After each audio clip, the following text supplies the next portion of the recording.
Welcome to The Link Online.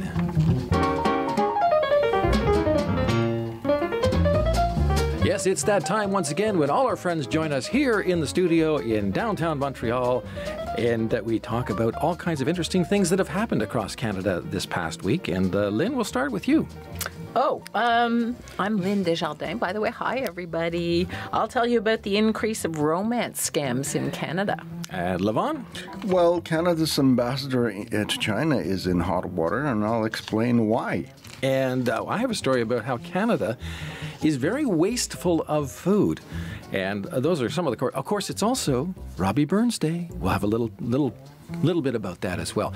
Now, I thought I'd mix it up. That's why, because people expect us to do things in regular order. And I thought, yeah, well, you could tell your co-hosts. I mean, you could tell us. No, it's a surprise. This is the whole point. It's Mark. A surprise. This is what happens in I will live surprise you, and you will see if you like the kind of surprise I lay on you next time. Ladies and gentlemen, Lynn Desjardins, the ever-threatening... I'm tough. They make Canadian girls tough. Levon Savants. Hello here.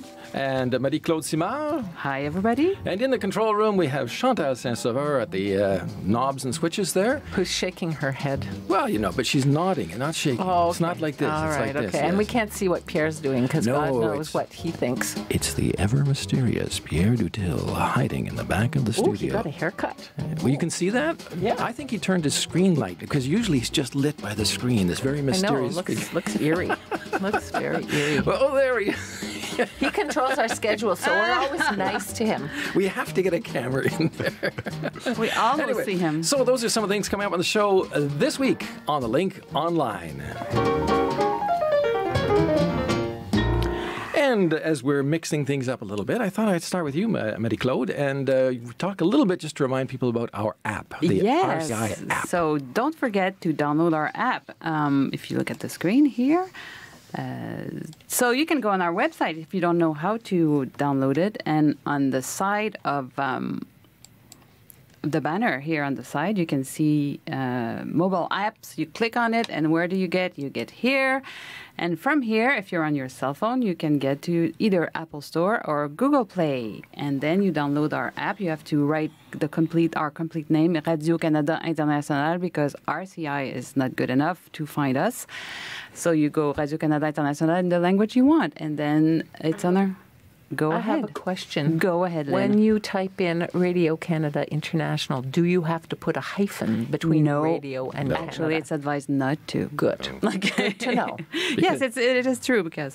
And then you have access to our wonderful news and content very easily from your phone. Excellent. In 5 languages. In 5 languages. And also, if you missed our show, we have a category called video programs, and all our shows are there. And it's fun too. You can watch it in another language and maybe learn a new language because, of course, we have Mandarin and we have Arabic and Spanish and French. Exactly. You have access to all our 5 sections in different languages. Super. So there you go. An interesting aspect that you can pick up on RCI. Don't type RCI because you probably get that vacation property or else the waste management company. There's another radio, I think, it was also correspond to RCI. Really? Yeah. Oh, that's right. They'll have to look into this. Yeah. I mean, we are Radio Canada, right? Yeah. All right. Let's move on to something a little bit more serious as well now. And this is an international diplomatic incident, and Canada's ambassador to China has found himself in some hot water. The leader of the opposition party in Canada, Andrew Scheer, is calling on Prime Minister Justin Trudeau to fire the gentleman. And Levon, what is going on with this one? Well, Mark, it has all to do with John McCallum's comments during Tuesday's press conference with Chinese language media in Markham, a suburb of Toronto.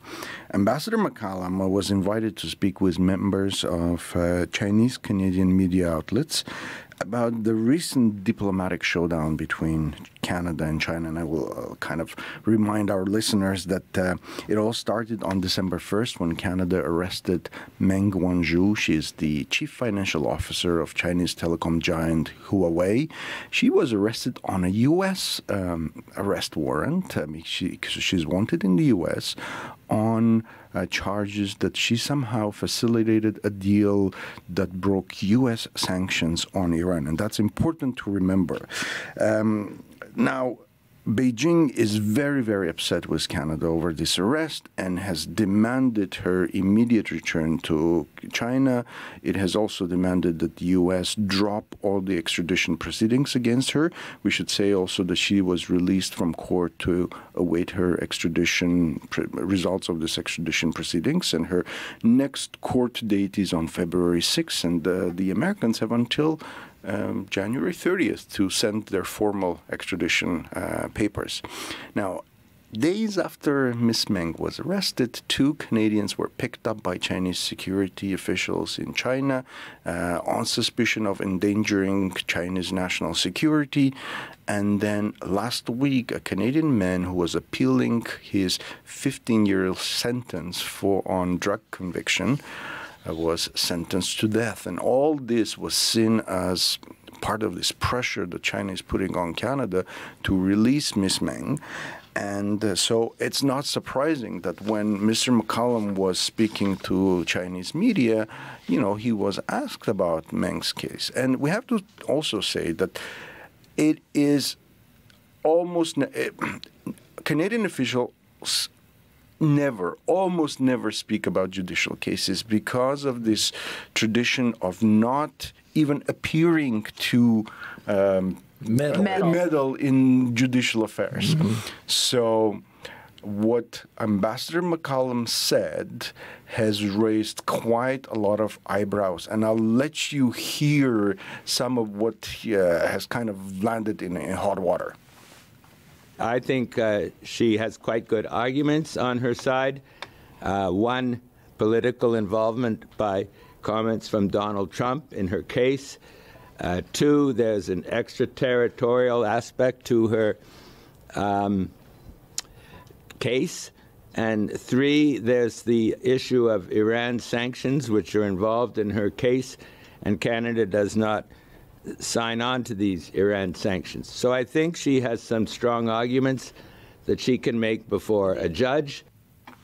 And so that's Ambassador McCallum kind of analyzing almost like a defense attorney her chances fighting this U.S. extradition, something that is quite unusual for any Canadian government official to do, and especially unusual given that Mr. McCallum is a seasoned politician. He's a former cabinet minister in the Liberal government, and I kind of raised a lot of eyebrows. But he didn't stop here. He also offered some interesting analysis of how he sees things developing from here.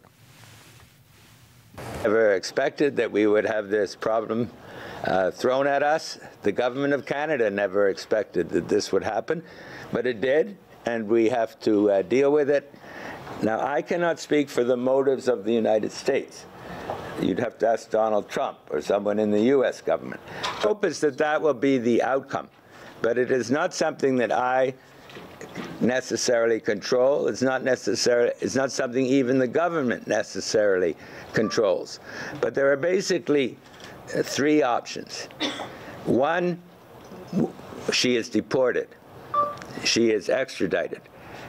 That would not be a happy outcome, and that would take years before it happened, because she would have the right to appeal all the way up to the Supreme Court of Canada. But I'm just talking options. I'm not saying what's good and what's bad. So the first option would be that she was extradited. The second option would be that the United States made some kind of a deal with China, and part of the deal would be that they would no longer seek her extradition. And we would hope, if the U.S. made such a deal, part of the deal would also be to release the 2 Canadians. So that is an option, but that is more under the control of the United States than it is under the control of Canada. And the third option, which we've been discussing, is that she could be released by a Canadian court. There you have it. I mean, in a lot of countries, this kind of analysis would not raise, any issues. Officials are very, very open speaking about judicial matters in other countries, but that's a big no-no in Canada. So, well, in any democracy where you have the rule of law, there has to be strict independence of the judiciary, strictly independent from the government. And that is just basic. And the Chinese don't seem to understand that that's how it works in Canada. But this is also a case of where you have a diplomatic official who is really going way off the rails here. And and then he had to walk back some of his comments. So yesterday or on Thursday, he sent out this statement, and I'm going to read part of it. It says, Canada is conducting a fair, unbiased, and transparent legal proceedings with respect to Meng Wanzhou, Huawei's chief financial officer, which includes the ability for individuals to mount a vigorous defense before a court of law. I regret that my comments with respect to the legal proceedings of Ms. Meng have created confusion. I misspoke. These comments do not accurately represent my position on this issue. As the government has consistently made clear, there has been no political involvement in this process. Kind of hard to believe now, but it has become a very political issue. And I think, to be fair to Mr. McCallum, I think Canada's insistence that this is not a political issue sounds a bit hollow. It is a legal issue, no doubt about it, and Canadian courts are notoriously independent, and as they should be. But I think we also have to understand that this has taken very, very big political undertones, and at some point, this will require a political decision from the Trudeau government. Yes, the court will rule whether the U.S. has presented enough evidence to extradite Ms. Meng to the United States, but it would be a decision by the Justice Minister of Canada to whether actually send her there. So part of the Canadian argument that this is not there's no political interference is not always correct. There will be a political decision at the end of the legal process that the government of Canada will have to make, and we'll see what happens. But in this case, of course, what you have is this is like somebody suddenly throwing a wrench in the works, because...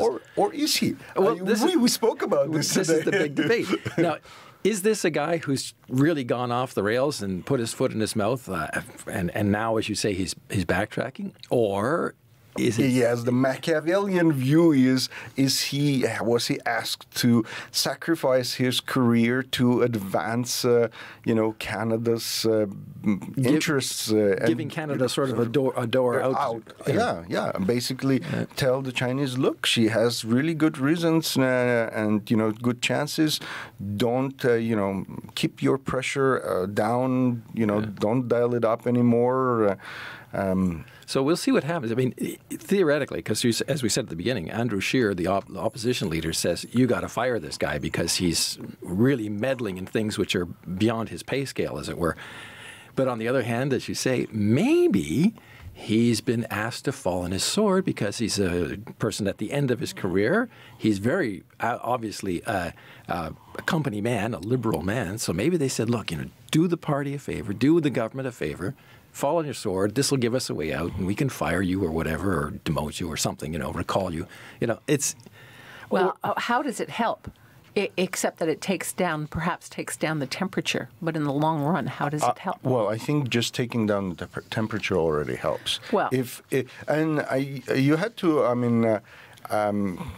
I looked at the comments made by the Chinese Foreign Ministry spokesperson who was asked about McCallum's comments, and she repeated that this is what we've been saying all along, that she has to be released, that this is not a strictly legal issue.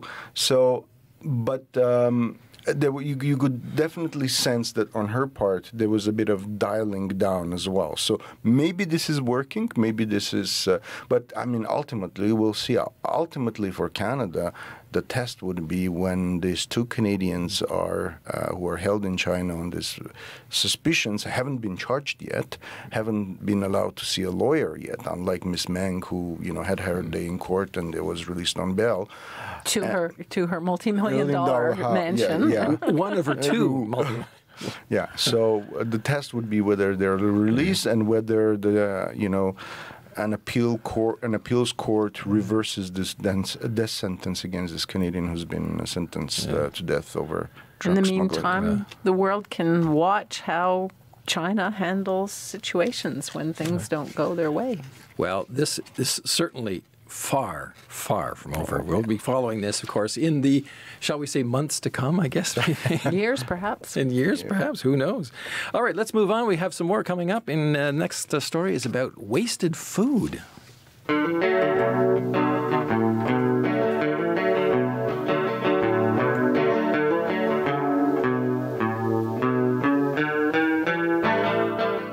Well, that's an oldie. You Chantal has dragged that up from the past. Before my time. That's actually me on the guitar. That is me. I wrote that song. Really? Yeah. Yes, I remember. Yeah. I remember it. You played it once on the Link very, very long time ago. Yes, back when I was young. Anyway, all right, we have a story now about wasted food in Canada, and a new study has come out showing that we actually throw out more food in this country than we consume. And the study was done for a group called Second Harvest, and that's a nonprofit organization that seeks to recover food that is still quite good, but headed for the landfill, and instead divert it to charitable use. It seems shocking, but literally millions of tons of still good food is simply being tossed out every year in Canada. And similar situations actually exist elsewhere in the world as well. Now, I spoke to Laurie Nickel. She's the CEO of Second Harvest. And in this excerpt, I asked where the food was being lost. Well, it's really across industry. So we worked it out by commodity and then by industry.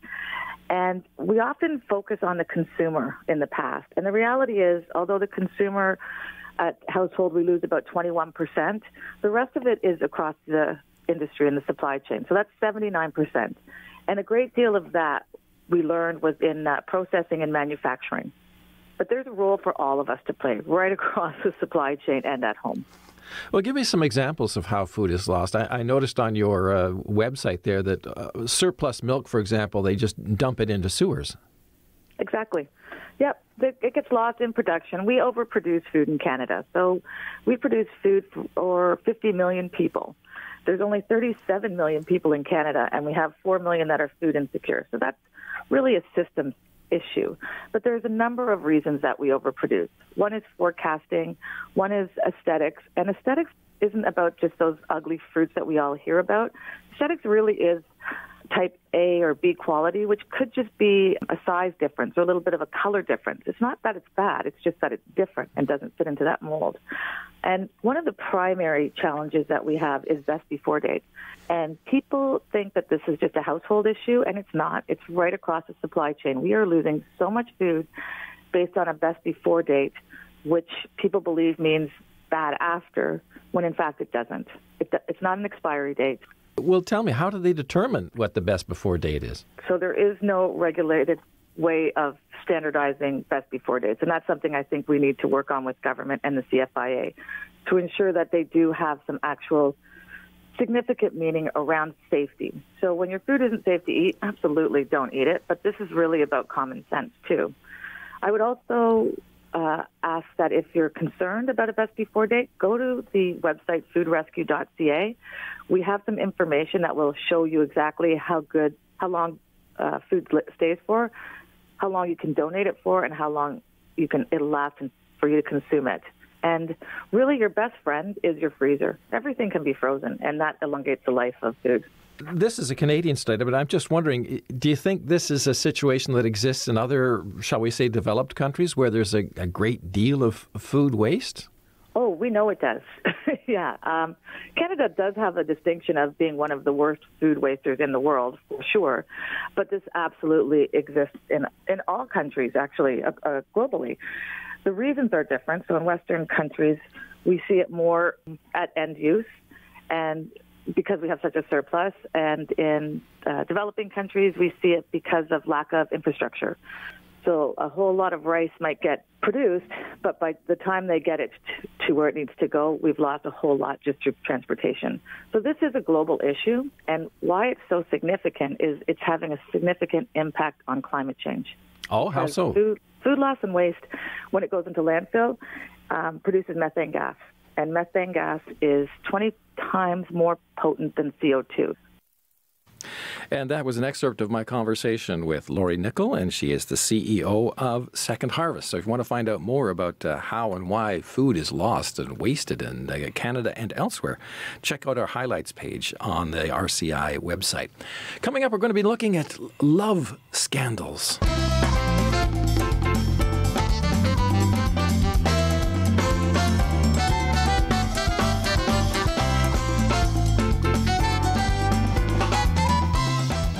All right, telephone and internet scams. Oh, they've been around for a long time, and people have used many different kinds of stories to try to wring money from unsuspecting victims, and often they are elderly. And Lynn, you took it what is apparently a new type of scam. Well, this one, Mark, involves romance, and sadly it is often widowed seniors who turn to online dating to find companionship or romance who are the targeted people. Now, the Canadian Anti-Fraud Centre has found that victims of romance scams in Canada collectively lost almost $25 million in 2018, and that was up from $17 million the year before. So for more on this, I reached Gary Clement. He's a former investigator with the National Police, the RCMP, and he now runs his own private investigation business. Well, in the last year, they've actually become probably the leading fraud in this country, unfortunately, and I think that's a symptom of our aging population that we're faced with today. Do you think they are more vulnerable than other groups? Yes, in as much as what's happening is we're dealing with individuals that have recently been widowed or widowed in the last 5 years, and they, because of these matchmaking sites that are out there, some of which are for seniors, they find themselves going on them and obviously looking for companionship. And, you know, the unfortunate part is we haven't done a good job educating and what the risk and vulnerabilities are, and organized crime preys on these sites. And that's what we're seeing today, and the level of fraud is because organized crime, as I said, mines these sites.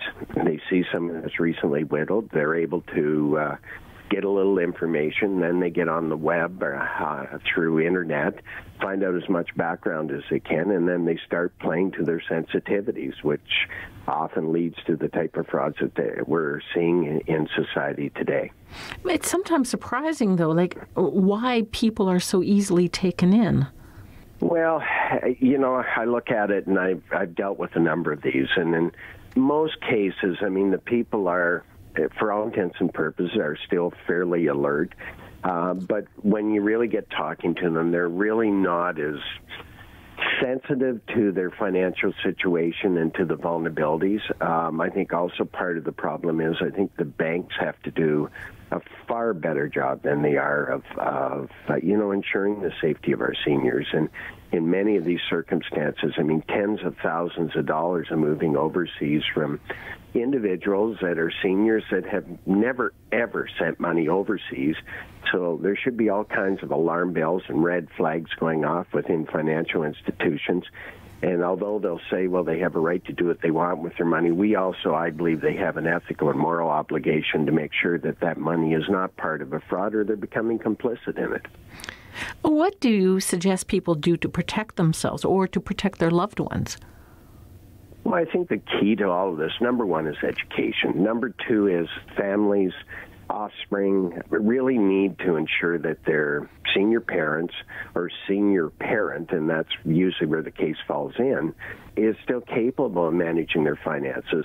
What I'd like to see is we need a collaborative effort, very similar to what we see right now in human trafficking, where banks, government, police got together, and they're doing a superb job of shutting down a lot of the human trafficking. We could do the same with seniors if we all started working together. I mean, every one of these that I've investigated, and some of them are really sad cases where people have lost their life savings. Every one of them is individuals that went into their financial institutions, and the story that they provided to the bank why they're sending the money is one that's provided by the organized crime group, and it doesn't make sense. And that's what we've got to start working towards. And as I said, I think it's a case of education. But government and banks and police really need to start working together, because this is going to continue to escalate. Garrett Clement says he has handled many of these cases with perpetrators originating in several countries, including Nigeria, Jamaica, others in Africa and Asia. So really, it seems the internet has made it easier to perpetrate fraud in all corners of the globe. Oh, it's a sad thing when you have an elderly person. You know, they come from a different time when people were more honest, and yes. the internet wasn't there for these international scams, you know, so... Well, yes. Locals do it as well, so, you know. Yeah, well, now, but of course not. Everybody can, and people just aren't sometimes very, people are trusting. People sometimes assume that everyone's going to be as honest as they are. Well, that's what I was saying. They come from a different time. Yeah. Well, speaking of time, today is, of course, January 25th, and that is Robbie Burns Day. Robbie Burns Day. Well, there you go. You try it, Levon. I want to hear this. Robbie Burns Day. Oh, not bad. Marie-Claude. Robbie Burns Day. She was actually in Scotland last year practicing that. That's right. You've got the ear for it, I guess. Never mind. I have Scots who married into my family this year. It's very exciting. In kilts. The whole lot of them. All right. Well, of course, what happens is you have these Robbie Burns suppers to celebrate the great Scottish poet. And, of course, they have the haggis that comes out. And, of course, there's obligatory is Robbie Burns' poem, which is the Address to a Haggis. And I thought... years ago, I was talking to Bobby Watt, who is a Scottish-Canadian musician, singer, and stonemason. I don't know how he does that, because stonemasons have these big, massive, strong hands and big fingers and so on. He's got to play the guitar. But he does a wonderful job. But he's also got a wonderful accent. And I asked him to recite the poem Address to a Haggis. So here's the way it should sound. Fair fa your honest sonsy face, great chieftain of the puddin' race, aboon them all ye tak your place, painch, tripe or therum, wheeler ye wordy o' a grace as lang's my herum. The groaning trencher there ye fill, your hurdies like a distant hill, your peen would help to mend the mill in time o' need, while through your pores the dews distill, like amber bead. His knife, see rustic labour dicht, and cut ye up with ready slicht, trenching your gushing entrails bricht, like ony ditch. And then, oh, what a glorious sicht, warm, reeking, rich. Then horn for horn they stretch and strive, deal tack the hindmost on they drive, till all their well-swalt kites belive are bent like drums, and all good man may's like to rive, bethank it hums. Is there that or his French ragout, or olio that would staw a stew, or fricassee that would mak her spew with perfect scunner, look down with sneering scornful view on sick a dinner. Poor devil, see him o'er his trash, as feckless as a withered rash, his spindle shank a gidwhip blash, his knee a knit. Through bloody flood or field to dash, oh, how unfit. But mark the rustic, haggis fed, the trembling earth resounds his tread, clapping his walling eve a blade he'll mak it whistle, and legs and arms and heads will sned, like taps o' thistle. Ye powers wha gie mankind their care, and dish them up their bill of fare, old Scotland wants nae skinking ware that japs and luggies, but if you wish her grateful prayer, gie her a haggis. You could have at least given us the poem there so that we could try to read and follow, because I couldn't understand very much of that. That's the true Scottish way. Oh, well. You must have understood deal take the hindmost as they reach for the haggis. I understood ragout and haggis. And you know what haggis is made of? I have the list here. Sheep's heart, liver, and lungs minced with onions, oatmeal, and spices, and then simmered in a sheep's stomach for several hours and served with turnips and potatoes, which, of course, are neeps and taties. So there you go. You ever had it? Yes, I did. I there. was at a Robbie Burns last year at the McGill faculty. Actually, I have a little video here. You want to hear the final bagpipe? Well, we've only got about 30 seconds, so... Oh, play the bagpipes. Oh, there we go. Kill the theme, play the bagpipes. So that was after the stabbing of the haggis. There he is, bringing in the piping in the haggis. Yeah. So here we go. All right. And on that note, to the skirl of the pipes. Oh, that's so thrilling. What can I say? So for Lynn and Levon and Marie-Claude and Chantal and Pierre, I'm Mark Montgomery. Do take care until next time. Bye-bye.